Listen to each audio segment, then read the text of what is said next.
Apparently, my lovely sister had informed our parents that having me for Christmas would be awkward because I did not fit in with her and her boyfriend's professional standing. Allow that to soak in for a minute. My own sister, who I've been helping through her law school, was ashamed to have me for Christmas because I'm only a plumber. She was concerned about how her fancy doctor partner would react to having to sit at the same table as someone who worked with their hands for a career. The more I thought about it, the more things fell into place, like how Amanda never invited me to any of her law school events, despite the fact that I was paying for her to attend, or how she always changed the subject when her friends asked what her brother did for a living, or how she never introduced me to her boyfriend, despite the fact that they'd been dating for nearly a year. Do you know what the worst part was? My parents agreed with her. They truly believed it was okay to exclude their own son from Christmas because his employment would make their beloved daughter's boyfriend uncomfortable. The same son who has been providing for the family since he was 18. The same son who built his own successful firm from the beginning. The same son who has been paying for their golden child's law school education without complaint. My mother tried to sugarcoat it with phrases like, "Well, honey, you know how these professional circles are. And maybe, next year, when you've developed your career more." What the boss does that even mean? I own my own business. I have staff. I earn 6 figures performing honest work. But apparently it isn't evolved enough because I don't wear a suit and tie to work. I spent the entire day stewing over this information, growing increasingly irritated. Not the heated, angry type of pissed off, but rather a cool, calm knowledge that my family, particularly my sister, had been exploiting me while being ashamed of me the entire time. That's when I decided it was enough. If I was too embarrassed to bring to Christmas dinner, my money would be too embarrassing to spend for law school. What kind of message would it send to my sister's fancy beau if he discovered her law degree was paid for by a gas-passing plumber? But hold on, this is only the beginning. The real, what I had show began when I made the decision to take action. And let me tell you, karma is especially when it comes with the accompanying student loan burden. So, after learning that I was barred from celebrating Christmas because my blue-collar profession would insult my sister's boyfriend's delicate sensibilities, I was in a strange state of mind. You know that feeling when you're so enraged that you suddenly become strangely calm? That is where I was at. I spent the entire night reading over previous text messages and discussions with Amanda. And holy, guys, the signs were everywhere. I was simply too blind, or perhaps foolish to see them. For example, last spring, she had a graduation party to celebrate finishing her first year of law school. I had truly paid for the entire year, but I didn't receive an invitation. When I approached her about it, she lied about it being a minor issue in her study group. Later, I learned from Facebook that it was a large party at a posh downtown restaurant. Then there was the time when she required a new laptop for class. Despite the fact that I am very knowledgeable about computers, she asked me to simply transfer the money to her account rather than accompany her to choose it. Nowadays, it's almost a requirement. Even in plumbing, we use tablets and specialized software to provide job bids and schedule appointments. She said that she was too busy to go shopping together. But now I'm quite sure she didn't want to be seen with her plumber brother in the Apple store. Looking back, it's sort of funny in a sad way. For example, whenever she needed money, which was often, she would text her humiliating blue-collar brother. But when it came to acknowledging my presence in her fancy new life, the radio is silent. I decided to dig. The benefits of having a cousin who is still on the family group chat. LOL. Amanda had been preparing for the Christmas exclusion for weeks. She told our parents that her boyfriend, Craig, yes, his name is Craig, was from a very prestigious family, and she was concerned about making a good impression. Apparently, having a plumber sibling may harm her professional prospects, or some elitist, like that. Want to know the true kicker? My cousin Sarah, bless her messy, drama-loving heart, forwarded me screenshots of Amanda's remarks from the family chat. She had actually written, and I'm quoting this on directly, "I just don't want Craig to think our family isn't, educated. It could affect how his family sees me, and they have so many connections in the legal world." Educated? Educated. I wanted to respond and inform her that the reason she's getting an education is because her uneducated plumber brother pays $43,000 per year in school. But I held back. I was beginning to formulate a strategy, and sometimes you have to play the long game. As I thought about it, I realized it wasn't only about Christmas. This was about years of my family, particularly Amanda, treating me as a filthy little secret. They were pleased to accept my dirty plumber money, but God forbid they acknowledge how I earned it. Here's a fascinating truth about plumbing that most people don't know. We have to study extensively. For example, years of apprenticeship, license examinations, and ongoing education to stay current with new legislation and technologies. I probably spent more time researching water systems and construction codes than Amanda did studying tort law. But because I work with my hands, they treat me like an idiot who couldn't make it in the real professional world. The reality is, I selected plumbing because I am skilled at it and saw an opportunity. I began working as an apprentice right out of high school, learned everything I could, obtained my licenses, and eventually launched my own firm. I currently have 3 vehicles on the road, 2 full-time staff, and more work than I can handle. But to my family, I am still the embarrassing brother who fixes toilets. I kept thinking about all the times I went late at work or did additional work to make sure I could pay Amanda's tuition. All those times I postponed purchasing new items for myself or contributing more to my retirement account because family came first. Meanwhile, she was actively attempting to conceal my existence from her new lover and his family. That's when my cousin threw another bomb at me. Craig's family did not appear to be overly concerned with such matters. His uncle, a successful contractor, built their family house.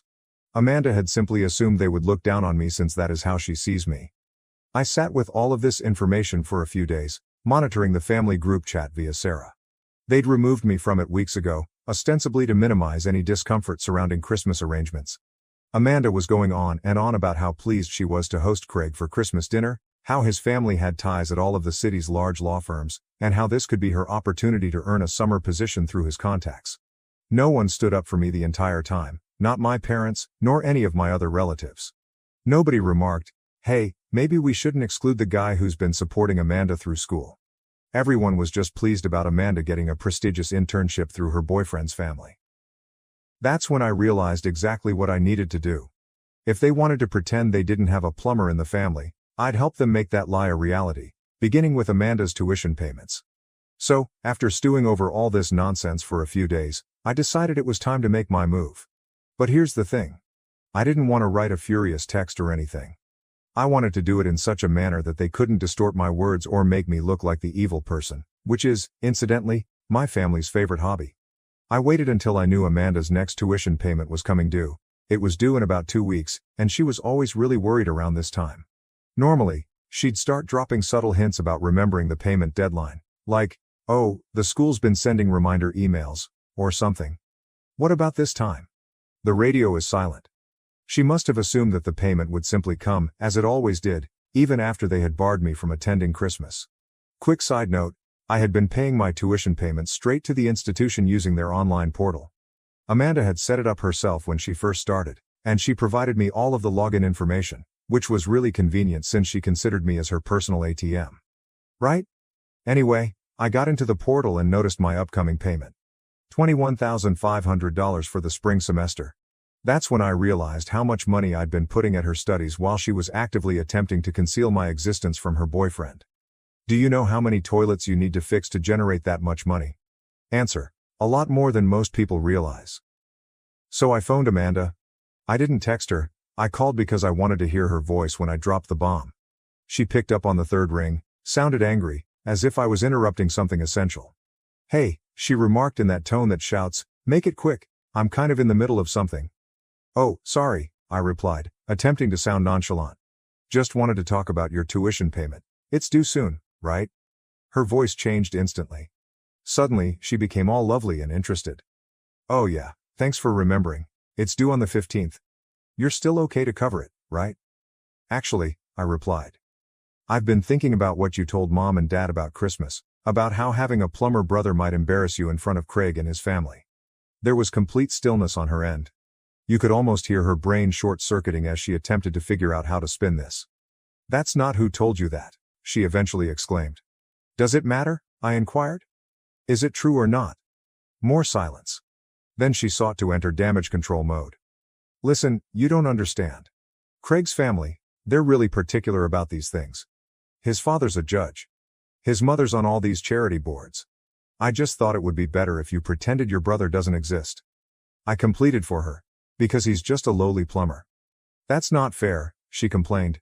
"I never said that. I need them to take me seriously if I want to have a future in law. You know how these circles work." I couldn't help laughing. "Actually, I don't know how these circles work. I'm just a plumber, remember? But you know what I do know? The exact amount I've paid for your law school so far. Want me to break it down for you?" She began to say something, But I continued going. First year cost $43,000. Second year, first semester cost $21,500. Plus all the other costs, your laptop, textbooks, and that special study program you simply had to have. According to my calculations, that's around $770,000 thus far. Everything was paid for by your embarrassing plumber brother. Why are you acting like this? She moaned. You know how important this is for my future. Craig's family has connections at all the top firms, and having a plumber brother would ruin that. I inquired. Even though that plumber brother is the only reason you're in law school in the first place. You promised to help me, she replied. You said you'd support my dreams. That's when I said it. Yeah, I did, when you were proud to call me your brother. But if I'm too embarrassed to have Christmas dinner, then I guess my money should be too embarrassing to pay for your tuition. You guys, the screech that came out of her mouth sounded like a pterodactyl's tail being stepped on. You can't do that, she shouted. The payment is due in 2 weeks. What am I supposed to do? I don't know, I responded, feeling strangely peaceful. Maybe ask Craig. I'm sure his fancy doctor's salary could cover it. Or is my dirty plumber money the only kind you're willing to touch? She began crying, full-on dramatic sobbing. Please, she asked. I'll tell Mom and Dad I was wrong. You can come to Christmas. Just please don't do this to me. No, I replied. I don't want to come to Christmas. I don't want to embarrass you in front of Craig and his family. In fact, I don't want anything to do with any of you anymore. Consider this my last payment to the family that's ashamed of me. I hung up while she was still crying and begging and immediately banned her phone number. I poured myself a drink and braced myself for the impending eighth storm. After that, everything began. My mom came first. She called around 5 times in a row before I eventually answered. The moment I responded, she launched into guilt trips, which are her specialty. She was crying about how I was wrecking the family and Amanda's future due to a silly misunderstanding. Silly misunderstanding? I asked. She literally told you she was ashamed of what I do for a living. The same job that's been paying her tuition. She didn't mean it like that, Mom explained. You know how Amanda is. She just gets caught up in trying to impress people sometimes. She looks up to you. I almost choked on my drink. She basically barred me from Christmas because she was humiliated by me. How the hell is that looking up to me? Then Mom took a different approach. Consider what this will do to her relationship with Craig. His family might greatly benefit her career. Oh, so you want to talk about Craig? I interrupted her off. It's funny how important he and his family are, yet your own son isn't even good enough to sit at the Christmas table. She started blubbering about how that wasn't what we meant and how I was taking everything too personally, which is a typical mom move, trying to make me feel like I'm overreacting when they're the ones being nasty. When my father called, he went straight for the angry approach, which was unsurprising, and he started ranting about how I was being selfish and vengeful, calling me a little one for endangering Amanda's education. Isn't that Father of the Year material? Let me get this straight, I told him.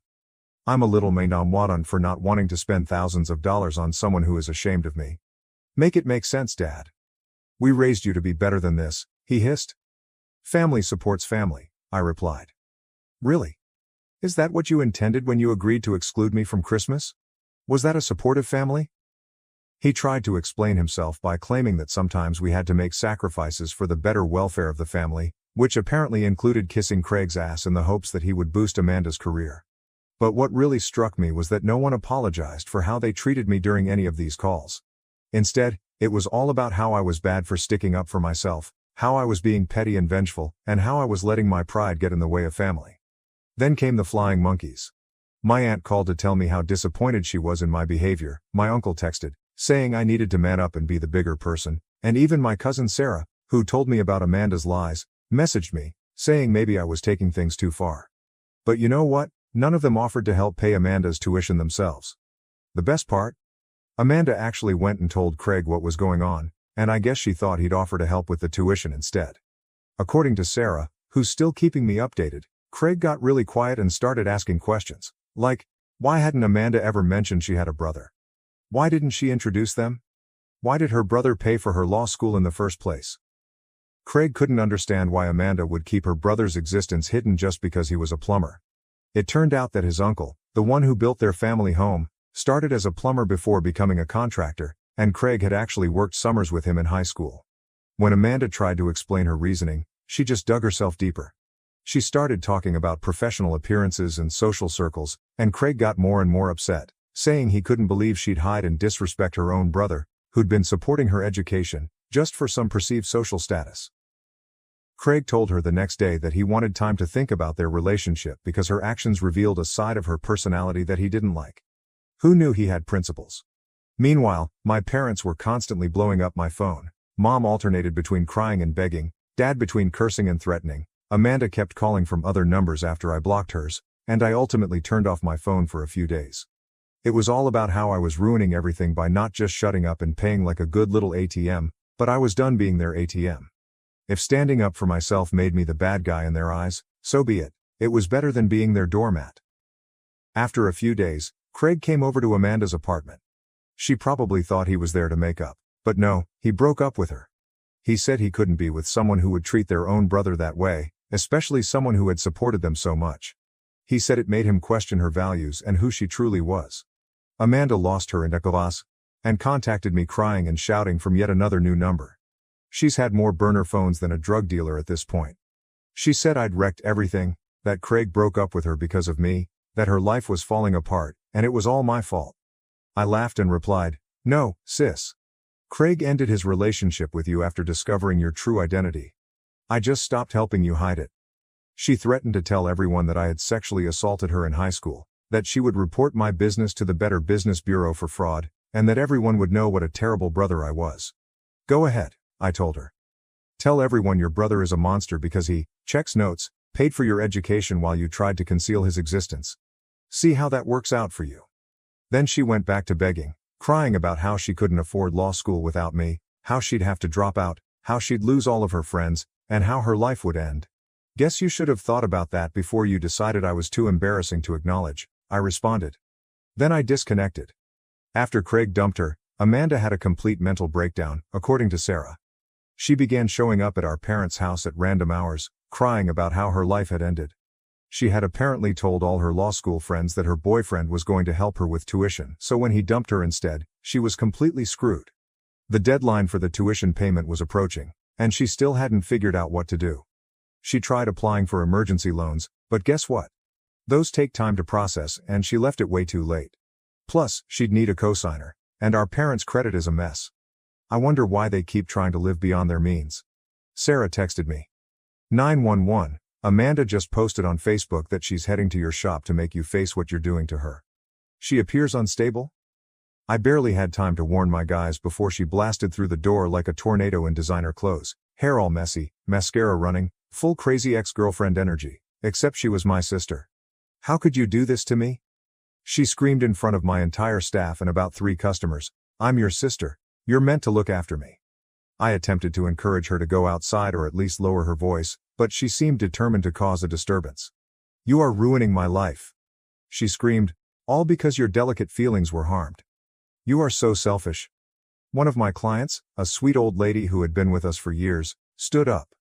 "Young lady," she asked, "is this the brother who has been paying for your education?" Amanda turned around as if she'd been smacked. "That's none of your business." "Well," the elderly lady added, "you just made it everyone's business by storming in here shouting. And, based on what I've heard, you excluded your brother from Christmas because you were ashamed of his profession, but you still expect him to pay for your education. That's known as biting the hand that feeds you, in my hometown." The look on Amanda's face, she genuinely didn't know how to handle someone calling her out on her BS who wasn't family, but she recovered fast and shifted to crying, like full-blown theatrical sobbing. "You don't understand," she cried. "He is doing this to punish me. He's attempting to harm my future because he's envious of my achievement." I couldn't help laughing. "What success, Amanda? The success of convincing your partner to dump you? The success of maybe having to drop out of law school? The success of embarrassing yourself in front of my staff and customers? At the very least, I'm making